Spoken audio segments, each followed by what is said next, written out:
देख रहे हैं SRTV न्यूज नेटवर्क और मैं हूं मनीषा श्रीवास आपके साथ। इस वक्त की मुख्य खबरें, खास मुलाकात विशेष मेहमान से। पहिलेपासून सुरू करेंगे। दर्शकों, इस वक्त हमारे समक्ष है नवीन सूबेदार नागरी सहकारी पथ संस्था के अध्यक्ष श्री श्रीराम मांडस्कर। सर, आज आपका जन्मदिन भी उस ओर से, हमारे चैनल की ओर से आपको हार्दिक शुभकामनाएं। सर, हम आपसे ये जानना चाहेंगे कि जो आपकी सहकारी पथ संस्था है, काफ़ी अव्वल है, लोगों के बीच में अच्छा नाम है, तो किस तरह की योजनाएं शुरू है और किस तरह का वाटचाल है, उस बारे में आप बताइए। पहली बात तो यह है कि मैं इस लाइन का आदमी नहीं हूँ। मैं एक प्राइमरी टीचर कॉर्पोरेशन में नौकरी करता था। उसमें कॉर्पोरेशन के बैंक में 2 बार मैंने खड़ा होकर ट्राई किया, लेकिन सुनकर नहीं गया। इसलिए दिमाग में ऐसा आया कि अपन भी कुछ कर सकते क्या।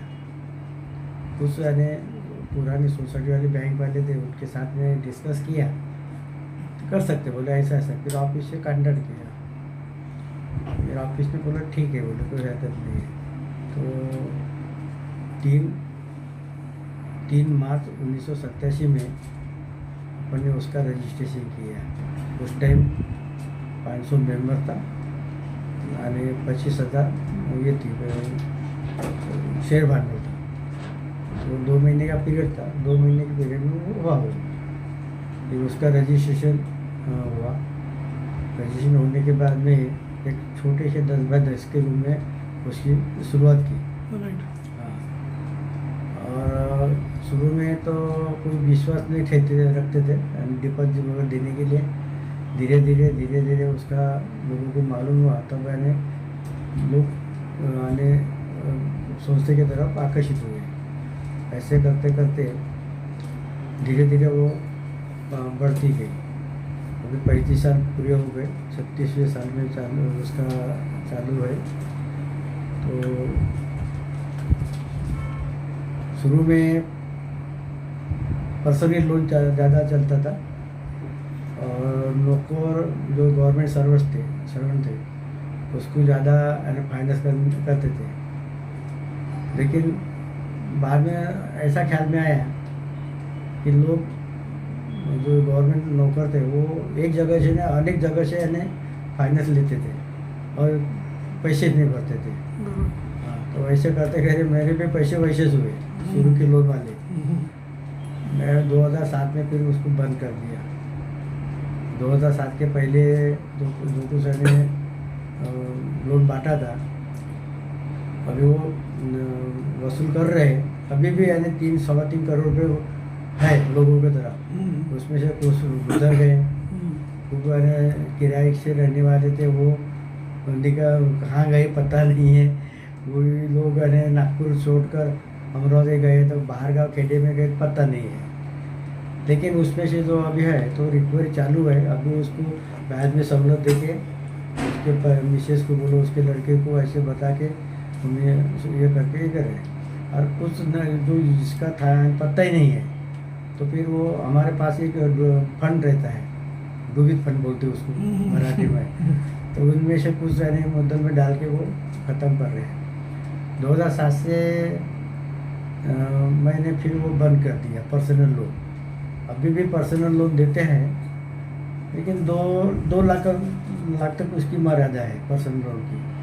लेकिन ऑन पेपर के ऊपर नहीं देते, उसकी घर प्रॉपर्टी रखते कब्जे में, यानी उसकी घर की रजिस्ट्री और टैक्स पावती देते हैं।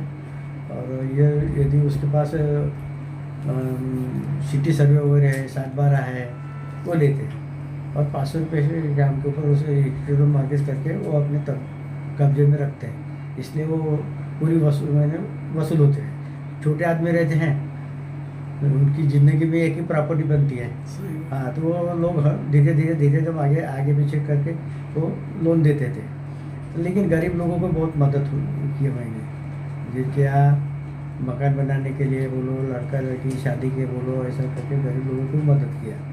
बाकी मेरी लोन की मर्यादा 1 करोड़ है।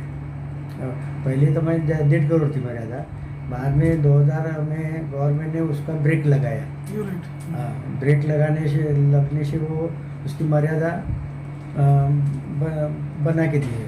उसके बाहर जाके अपन कुछ नहीं कर सकते है। लेकिन 1 करोड़ की हमारे लिमिट है, लेकिन उतना फाइनेंस नहीं बैठता किसी को। कितने भी बड़ा आदमी रहे तो ज़्यादा से ज़्यादा 70 लाख तक यानी उसको फाइनेंस करते हैं। 70 के पहले बाद में नहीं करते फाइनेंस, यानी वो पूरी प्रॉपर्टी मॉर्गेज करते हैं उसकी। नहीं सर, आज के हालत में देखा जाए तो आपका ये जो पर्टिकुलर जो संस्था है एक वटवृक्ष बन गया, काफ़ी आपने विस्तार किया, कई घरकुल योजनाएं भी आपने शुरू की, हाउसिंग स्कीम शुरू किया, जिसमें एक श्री राम निवास योजना 3 है, फेज 3 है, ये शुरू किया। तो किस तरह के हाउसिंग स्कीम है, क्या क्या उसमें लोगों के लिए फ्लैट्स है अवेलेबल, उस बारे में आप बताइए। तो ये काम करते करते ऐसा दिमाग में आया, क्योंकि गवर्नमेंट के बायलॉज में कोई तरतूद नहीं है इसकी, मैंने घरकुल योजना की। फिर अपन ने अमेंडमेंट किया, उसमें अमेंडमेंट करके फिर ये स्कीम खड़ी किया। तो वैसे मैंने एक दामटा में 50,000 square foot NATP metro sanction जगह है, 36 प्लाट है, वो है। अभी तक वहाँ कोई स्कीम नहीं बनी। और उसके बाद में भी बंजारी नगर में भी स्कीम बने, वहाँ 16 फ्लैट बनाए। 16 में से 10 गए, बाकी 6 बाकी है। और उसके बाद में दिनशा फैक्ट्री के पास अनंत नगर बस्ती है, वहाँ पे रोड के ऊपर ही यानी 80 फुट के रोड के ऊपर ही अपनी एक है जगह थी। वहाँ सोसाइटी का ऑफिस है, वहाँ एक 3 BHK सिंगल, 1 फ्लोर के ऊपर एक ही, ऐसे 3 फ्लोर बनाए हैं। उसकी कीमत हमने 60 लाख रखी है। लेकिन अभी तक वो बहुत से लोग आते हैं, देखते हैं, कीमत ज़्यादा होने से, लोग बजट के बाद होने से वो अभी तक वहाँ से कोई खरीदी नहीं हुआ। तीसरी जगह मैंने यहाँ पे लिया, नरसल रोड के ऊपर, वो है 18,000 स्क्वायर फीट के ऊपर। तो मैं स्कीम नहीं बना रहा हूँ अभी वहाँ पे, तो सहकार सांस्कृतिक सभागृह बना रहा हूँ, सहकार का। हाँ, तो उसमें वो क्या मैंने वेल बनाऊँगा, आकर्षित बनाऊँगा कि लोगों का, और मार्केट से अपना स्वस्थ रहेगा। पैसा लगाना है लेकिन मार्केट से स्वस्थ है। कभी एक बार बने तो 50 साल तक उसको कुछ होना ही नहीं है। तो 50 साल में आपने लगाया हुआ खर्च तो निकल जाता है ना। सर, देखा गया है कि जो property, real estate property market है, उसमें एक प्रतिस्पर्धा का दौर चल रहा है। हर बिल्डर साथ अपनी अपनी आकर्षक योजनाएं पेश करता और ग्राहकों को लुभाता है। तो ऐसे में आपकी जो स्कीम जो चल रही है, तो इसमें इसकी क्या कैटेगरी है, किस स्टैंड पे बैठता है, उस बारे में बताओ। क्या अपनी कैटेगरी ने अभी जो स्कीम 2 बनाई है, 1 नंबर में है।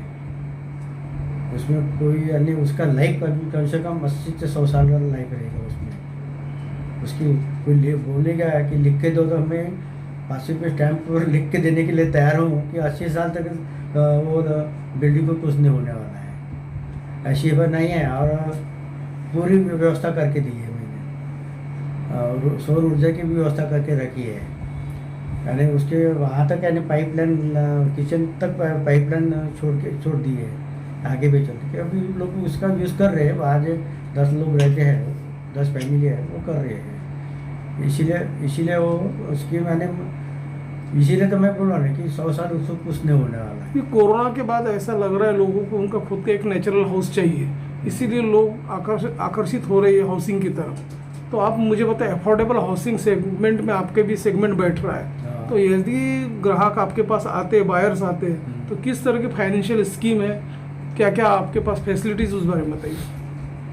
वैसे हम खुद फाइनेंस नहीं करते, क्योंकि हमारा फाइनेंस उसको नहीं पूरा था।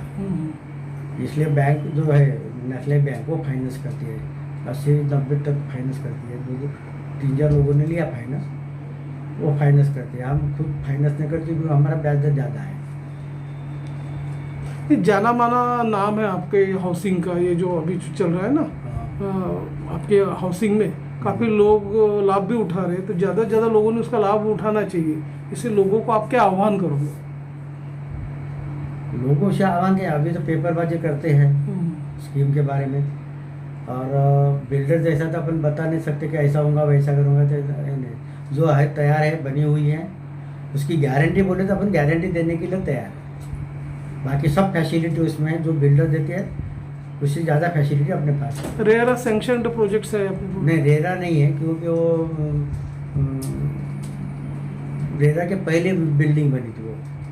NATP NMRD NATP है, मैप सैंक्शन है कॉर्पोरेशन से, बंजारी नगर कॉर्पोरेशन एरिया है।